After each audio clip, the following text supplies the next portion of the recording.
뭐라고? 10억짜리 아파트를 4억 3천에 분양한다고? 근데 경쟁이 없다고? 나도 받을 수 있다고? 응? 뭐지 이거? 이런 건가? 아이패드 공짜라고 광고를 한 후 전화해보면 영어회화 수강료를 260만원 지불하고 2년간 매일매일 출첵, 복습 요약글도 거의 매일매일 정리해서 올리세요. 그러면 아이패드 공짜로 드리겠습니다. 라고 하는 뭐 이런 거 비슷한 일종의 낚시성 광고 아니야? 근데 전화를 해봐도 띄어 팔기 그런 거 전혀 없고 진짜 딱 4억 3천만 원만 내면 시세 10억짜리 집을 한 채 준다는데 이게 어떻게 가능할까요? 여러분 얼마 전에 분양했던 가밀 프루지오 마크베르라는 단지를 기억하시나요? 약 13억 원 정도의 시세에 5억 5천만 원의 분양가로 나와서 약 7억 5천만 원의 시세 차익을 가져갈 수 있었던 그런 단지였죠. 엄청 핫했습니다.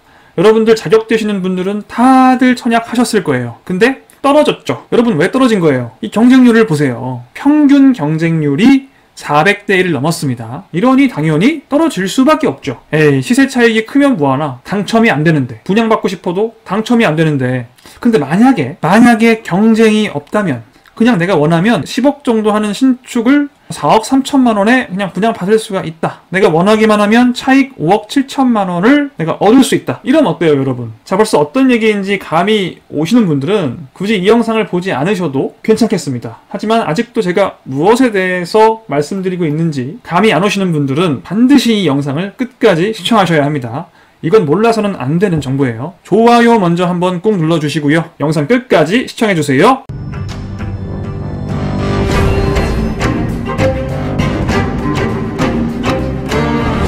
자, 오늘 지금부터 저와 함께 이 말도 안 되는 조건의 주택을 같이 매수를 해봅시다. 자, 누군가한테 들었어요. 하남시청 앞쪽에 이 덕풍동에 이 아파트를 지을 건데 이게 평당 1,300만 원에 분양을 받을 수가 있다. 너 같이 분양받자. 지인이 권유를 했거나 어떤 이런 전화를 받은 거예요.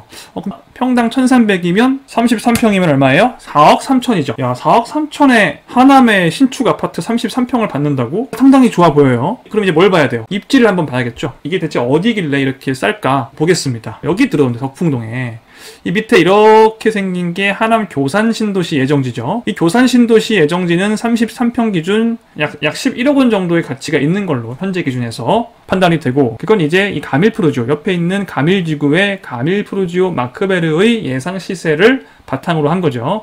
얘가 한 13억이니까 거기와 가깝게 위치한 교산신도시는 조금 떨어지긴 하지만 적어도 현재 기준 한 11억 정도로 봐줄 수 있다. 그럼 이 교산신도시와 딱 붙어있는 이 덕풍동 같은 경우에 신축이 들어오면, 뭐 구축이야 싸겠지만 신축이 들어오면 그래도 한 10억 정도는 볼 수 있지 않나 하는 생각을 자연스럽게 하시게 될 거예요. 아, 그럼 여기가 이 분양가 상한제 때문에 싸게 분양하나 보네. 뭐 익숙하잖아요, 우리. 내가 13억짜리 5억 5천에 분양하는 거 많이 봤는데 여기도 이제 한 10억짜리를 한 4억 3천만 원에 분양하나 보다. 야, 이거 들어가자. 근데 경쟁이 없다는 게 뭔가 되게 이상하긴 해요. 여기는 지금 이 7.5억의 차익 때문에 이렇게 많이 몰렸는데 여기 또 차익이 되게 큰 편인데 한 5억 7천만 원 정도의 차익이 발생을 하는데 이런데 왜 나한테 기회를 주지? 왜 나보고 계약을 하자고 하는 거지? 굳이 그럴 필요가 없잖아요. 그래서 전화를 해봐요. 물어보니까 여기는 하남에서 낙후된 지역이라 아직 사람들이 잘 모르고 있고 저평가가 돼서 분양가가 싸도 사람들이 잘 안 들어온다. 근데 요즘 막 소문나기 시작해서 몇 개 안 남았으니까 선착순이니까 빨리 들어오셔라. 며칠 지나면 이거 물량 없다. 그 마음이 급하죠. 5억 7천만 원 내가 벌 수 있는 마지막 기회인데. 그래도 이게 약간 방식이 조금 다르니까 불안하죠. 불안해서 네이버에 검색을 해보는 거예요. 네이버에 한번 검색을 해봤어요. 아파트 이름을 딱 쳐봤더니 홈페이지도 있어요. 들어가 볼까요? 벌써 1차, 2차하고 3차까지 하는 아파트네. 야, 이거 뭐 안전하겠다. 1차, 3차를 한다는 거는 1차, 2차는 다 이제 끝났다는 거 아니야? 전화번호도 있고 영상 클릭하니까 나오기도 해요. 그래서 구독자도 많고 모델하우스도 있어요. 분양하는 거구나. 또 혹시 모르니까 한번 리뷰를 보니까 많은 이렇게 전문가 분들께서 블로거들이 올려놨어요. 입지 조건 해서 입지가 어떻고 되게 좋은 입지고 이런 식으로 들어올 거고 29층 지하 4층까지. 지하 4층이면 주차장도 되게 크겠다. 괜찮네. 되게 많이. 이거 다들 알고 있는 곳이네. 내가 늦게 안 거네. 다들 알고 있는 곳이네.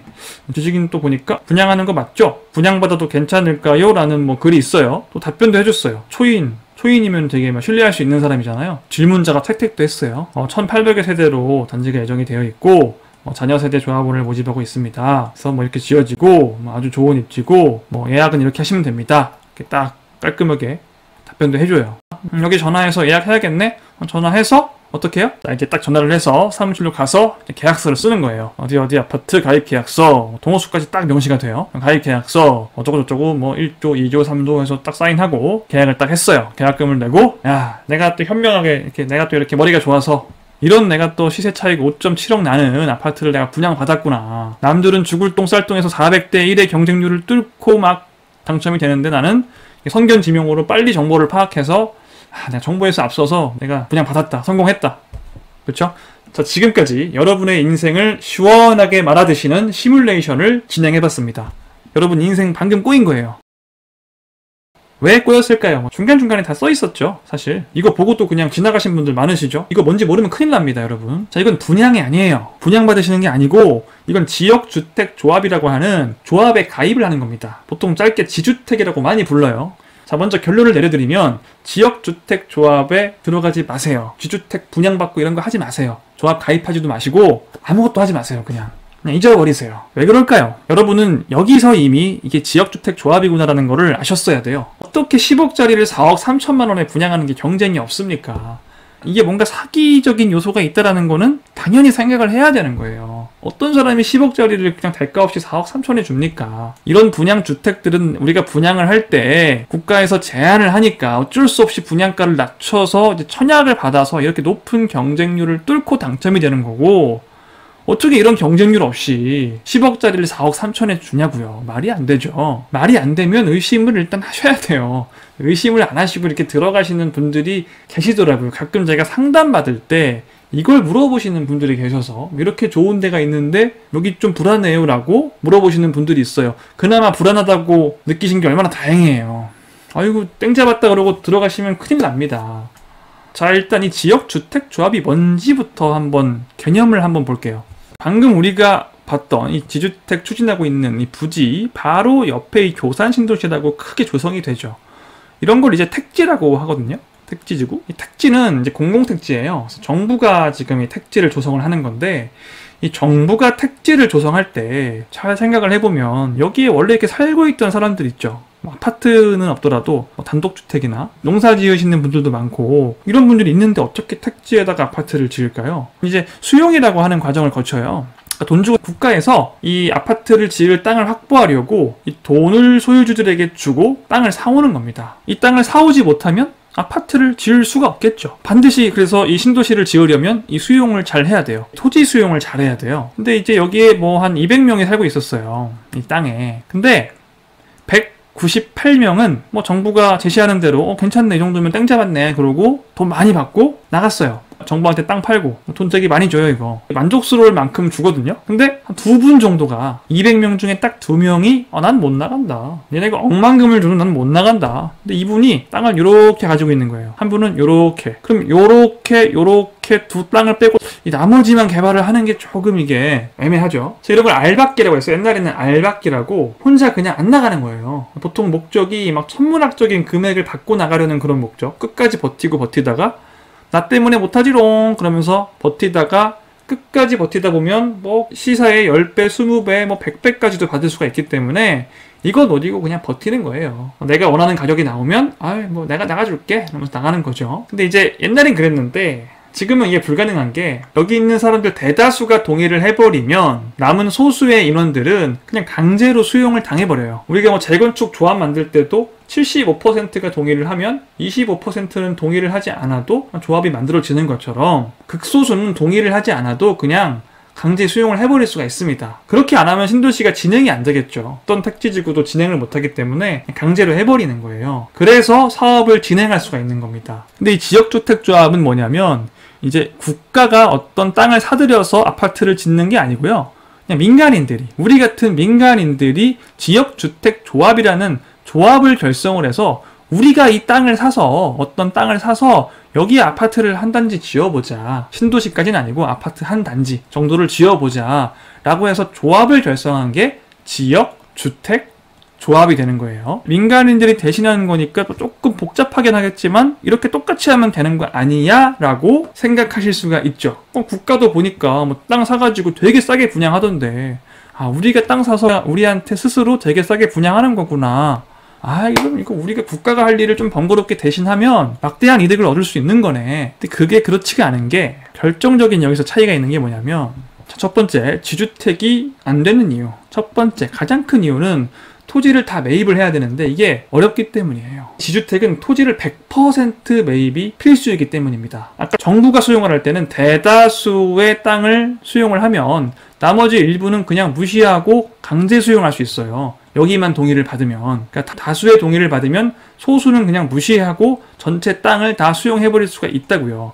근데 지주택은 그렇지 않아요. 이건 개인들이 하는 일이기 때문에 공익성이 없죠. 그냥 자기의 이득을 위해서 하는 거죠. 그래서 강제 수용 같은 게 불가능해요. 당연한 거죠. 국가가 하는 거는 어떤 공익적인 목적이 있잖아요. 그래서 소수의 인원은 야, 너 공익사업 방해하지 말고 나가라고 할 수 있지만 어떻게 민간인 따위가 똑같은 민간인에게 나 아파트 지어야 되니까 네 땅 강제로 살 거야, 말이 안 되죠. 그래서 이게 자, 이렇게 아파트를 지으려고 하는데 이 땅에 200명이 있어요. 200명이 이렇게 소유권을 가지고 있는데 199명이 동의를 하고 1명이 동의를 안 해요. 이 가운데 땅을 딱 가지고 있는 사람이 동의를 안 해요. 이 사람이 동의를 안 하면 못 지어요. 공사를 못 해요. 이 사람이 언젠가 동의를 해줘야 돼요. 이 사람은 아까 제가 뭐라고 그랬어요? 이 시세의 10배, 20배, 100배까지도 받기를 원한다고 했죠. 그러면 이 지금 사업을 진행하는 입장에서는 20배, 100배라도 줘야 돼요, 안 줘야 돼요? 줘야죠. 사업 못 하는데. 이게 또 1명이에요? 이게 뭐 1명이 절대 아니에요. 이 지역주택조합을 한다는 걸 알면 땅을 안 팝니다. 왜냐면 내가 안 팔고 있으면 계속 오를 테니까.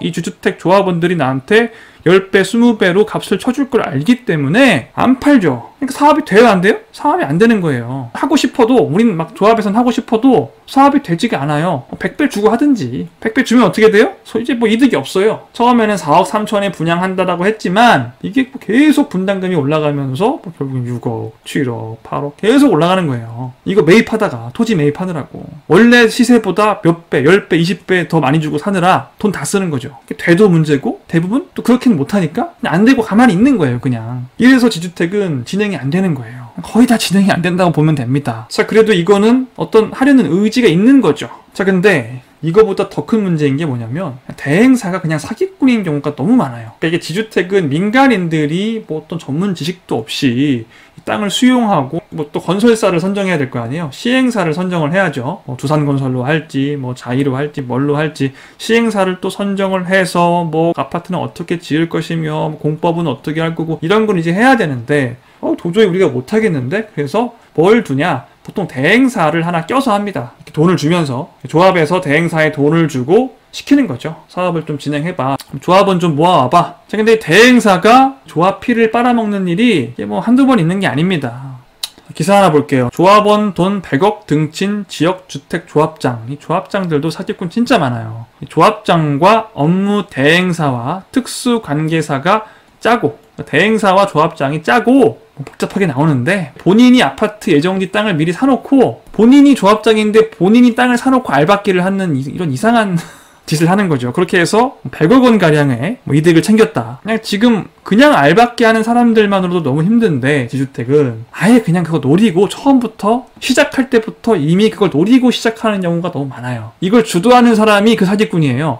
이런 거 들어가면 진짜 큰일 나는 겁니다. 자, 오늘 제가 보여드리는 하남의 지주택이 뭐 대행사가 사기꾼이라든가 조합장이 사기꾼이라든가 그런 말씀은 아니에요. 여기 조합장은 굉장히 선량한 의도로 이 사업을 진행하고 있을 가능성이 크긴 커요. 오늘 제가 예로 든 그 지역주택조합은 아닐지라도 다른 지역주택조합들은 대행사나 조합장이 그냥 대놓고 사기를 치는 경우가 많다. 그나마 이것 때문에 진행이 안 되는 경우는 다행인데 요 2번까지 겹쳐진 경우에는 여기 들어가신 분들은 정말 인생이 너무너무 힘들어질 수 있다. 이런 이유들로 인해서 이 지역주택조합이 실제 건설로 이어져서 내가 분양을 받는 경우는 약 5% 정도라고 합니다. 나머지 95%는 계약금 물리고 중도금까지 물리고 작으면 한 3천만 원에서 끝나는데 1억, 2억까지 물리고 그냥 10년. 20년 가는 거예요. 아니면 도중에 위약금 물고 나오는 거죠. 인생 꼬이는 겁니다, 이거. 완전 인생 꼬이는 거예요. 진짜 힘들어집니다. 이거 국가에서 법으로 금지를 시키던지 어떤 조치를 취해야 될 것 같아요. 자, 그런데 여기서 하나 궁금한 게 생기죠. 아니, 아까 분명히 네이버에 검색을 해보니까 되게 많은 사람들이 이렇게 리뷰도 해놓고 입지도 괜찮다. 되게 많죠, 보시면. 한도 끝도 없어요. 되게 많아요. 뭐 자녀와 살기 좋은 학세권 저렴한 대단지, 이렇게까지 많은 사람들이 찬사를 보내는 아파트는 처음 보시죠. 그럼 이 사람들 뭔가 다 잘못 알고 이렇게 올린 건가요? 그게 아니고, 이런 분들이 보통 조합원 모집을 하는 분들이에요. 대행사죠. 대행사가 이렇게 많아요. 조합원 모집하는 대행사. 이런 사람들은 지금 뭐 하는 거냐면 조합원을 그냥 모집하고 있는 거예요. 보시면 전화번호가 계속 있죠. 이거를 조합원을 한 명 모아올 때마다 뭐 얼마를 주겠다 이런 식으로 좀 약정이 돼 있는 거죠. 다 전화번호가 다르죠. 그리고 각자 홍보를 열심히 해서 조합원을 일종의 뭐 다단계처럼 조합원을 모집해주면 한 명당 얼마씩 이렇게 받는 거죠. 지금 이 단지 하나에 도대체 몇 명이나 붙어서 조합원을 모집하고 있는지 한번 볼까요? 이게 다가 아니에요. 한도 끝도 없죠. 이게 다 그냥 광고라고요. 무슨 리뷰같이 생겼지만 광고예요. 아니 그럼 아까 봤던 지식인은요? 이건 제가 확신할 수는 없지만 많은 경우에 질문자와 답변자가 같은 사람인 경우가 되게 많습니다. 그러니까 이런 것 때문에 많은 분들이 속으시죠. 뭔가 신뢰가 가잖아요. 많은 사람들에게 이렇게 인지도가 있고 유명한 곳이다라는 것 자체로 여러분들이 신뢰를 하시기 때문에 그렇게 신뢰한다는 걸 알고 있고요. 그래서 이렇게 홈페이지도 만들어 놓고 이런 데에 속으셔서 이런 게 아니었으면 좀 의심을 더 해봤을지도 몰라요. 검색을 하면서 오히려 더 수렁으로 빠지는 이런 안타까운 경우들이 너무 많습니다. 사실 뭐 저도 홍보나 광고에 대해서 그렇게 부정적인 사람은 아닌데 다른 사람들을 수렁에 빠뜨리는 대가로 돈을 받는 건 좀 아니지 않을까요? 제가 아무리 아니라고 해봤자 이렇게 지주택 지금 하나에 수백 명이 달라붙어서 광고를 하기 때문에 여러분이 낚이시지 않으시려면 이게 지주택인지 아닌지를 구분을 할 수 있어야 돼요. 근데 이게 문제가 잘 모르시는 분들 입장에서는 또 이런 기사 같은 걸 보면 아파트 이름도 멀쩡하고 뭐 이게 홍보물도 있고 뭐 홈페이지도 있는 것 같고 그러면 이게 분양을 하는 건지 지역주택조합인지 구분이 잘 안 되거든요. 이게 지주택인지 뭔지도 막 모르시는 경우가 많아요. 이 친구들이 지역주택조합이라는 말을 잘 안 하기도 해요. 마치 그냥 일반적인 아파트를 분양하는 것처럼 얘기를 하는 경우가 되게 많아서 속을 수가 있는데 구분을 어떻게 하느냐. 자, 지주택을 구분하는 방법. 어떨 때 조합 얘기가 나오면 한번 생각을 해봐야 돼요. 조합은 정상적인 조합은 재건축 조합, 재개발 조합 둘 중에 하나입니다. 그러니까 재건축이나 재개발이나 어떤 실제 건물이 있죠. 어떤 실제 주택이 있죠. 이 실제 주택을 내가 가서 보고 보통 재건축, 재개발은 막 30년 넘어간 막 쓰러져가는 주택이에요. 그런 주택 가서 여기가 뭐 대지 지분이 얼마고 이걸 부수고 나중에 신축을 지을 거다. 이게 이제 재건축, 재개발 조합원 매물을 내가 구입하는 거고요. 그때는 항상 뭐가 있어요? 실제 주택이 있다는 거. 그냥 그리고 재건축, 재개발 구역은 다 이 시청 홈페이지에 다 나와 있어요. 뭐 8달 3구역 이내, 뭐 8달 6구역 이내, 8달 8구역 이내 해서 쭉 나와요. 거기에 없다? 그럼 정상적인 조합이 아닌 거죠. 조합까지 있으면 분명히 이 이름이 있어요. 어디 몇 구역 이런 게 있어요. 근데 그냥 조합인데 무슨 아파트 이름이 있고 이 부지에 지을 건데 가입을 해라? 이거는 지주택입니다. 피하셔야 돼요. 절대로. 그럼 두 번째 방법. 그러니까 조합 얘기를 이제 또 안 하고 분양을 뭐 해준다 그래요. 분양 받으셔라. 나 분양은 평소에 너무 꿈꾸고 있던 거라서 막 덥석 받죠. 근데 이 분양은 항상 청약을 넣으셔서 당첨이 되는 게 정상적인 분양입니다. 청약을 넣으셔야 돼요. 그냥 내가 사무실에 가서 계약을 바로 하는 건 이런 건 없어요. 청약을 하셔서 축하합니다. 당첨되었습니다. 해서 받는 게 분양이에요. 어디서? 청약홈에서 하죠, 여러분. 이 청약홈에서 여러분 뭐 가점 넣고 뭐 내 거주지 넣고 해서 청약하잖아요. 당첨자 발표일은 열흘 후입니다. 열흘 후에 당첨자 확인하고 탈락했네 이거 하죠. 이런 과정이 없으면 그거는 분양이 아니에요. 그거 지주택입니다. 그렇게 파악할 수가 있겠죠. 근데 사실은 굳이 오늘 제가 뭐 이런 정보를 드리지 않아도 이 자체로 의심을 뭔가 하셨어야 돼요. 그러니까 지주택에 대한 개념이 없으셔도 이게 뭔지 모르겠어도 이렇게 시세 차익이 큰데 경쟁이 없다는 데에서 이거 뭔가 잘못됐다는 생각을 하셨어야 돼요. 내가 여기 분양만 받으면 5억 이상을 내가 그냥 버는데 그럼 분명히 사람들이 여기에 미쳐서 평소에 분양해보면 알잖아요. 시세 차익이 클 때 사람들이 얼마나 많이 몰리는지. 지금 11만 4,955명이 접수를 했어요. 가밀 프로지오는. 근데 여기는 시세 차익이 5억 7천인데 고작 조합원 2,000명을 못 모아서 나한테 가입하라고 나한테 분양받으라고 권유를 한다는 게 말이 되냐고요. 이게 일단 말이 안 된다. 이건 말이 안 되는데 라는 생각만 하셨어도 지주택이 뭔지를 전혀 몰라도 상관이 없어요. 사실 나한테 누군가가 아무 이유 없이 5억 원이 넘는 호의를 해준다? 그런 일은 있을 수 없죠. 왜 어떤 사람이 자기가 분양받지 왜 5억 원 이상의 차익이 남는 단지를 그냥 분양시켜주냐고요. 경쟁도 없이. 여기서 뭔가 이건 잘못됐어 라는 생각을 못하고 그냥 땡 잡았다 라고 생각한 순간 조금씩 이제 인생이 꼬이는 거죠. 자, 오늘 제가 예로 든 이 아파트가 실제로 뭐 건설이 될지는 몰라요. 뭐 될 수도 있어요. 사실 아까 제가 말씀드렸죠. 5% 정도는 성공한다고. 이 5% 안에 들면 성공할 수도 있어요. 지금 여기 조합에 가입하신 분들께서 이 영상 보시면 굉장히 기분 나쁘실 수도 있는데 빨리 나오세요. 중도에 위약금 얼마 물고 나오시든지 뭐 소송을 하시든지 어떻게 해서든 나오셔야 됩니다. 지금이라도. 내가 돈이 지금 얼마를 물렸는데요. 지금 끝내야 손해를 최소화할 가능성이 커요. 너무 물린 금액이 많다면 소송 가셔야 됩니다. 얼마 안 되면 그냥 미약금 성격의 돈을 납부하고 뭐 진행비 등을 납부하고 탈퇴할 수가 있을 거예요. 오늘 제가 하남을 예로 들었지만 사실 이 지역주택조합이 진짜 많아요. 그래서 아마 이쪽에서 저한테 연락이 올 수도 있을 것 같기도 하고, 여러분 한순간에 좀 잘못된 판단으로 좀 인생 꼬이는 일이 없도록 유념하시기 바랍니다. 오늘은 이 지역주택조합에 대해서 알아봤어요. 오늘 저의 이야기가 도움이 되셨다면 좋아요 한번 눌러주시고 구독도 이번 기회에 시작해 보시지요. 네, 지금까지 모두의 부동산이었습니다. 여러분 다음 시간에 만나요. 안녕.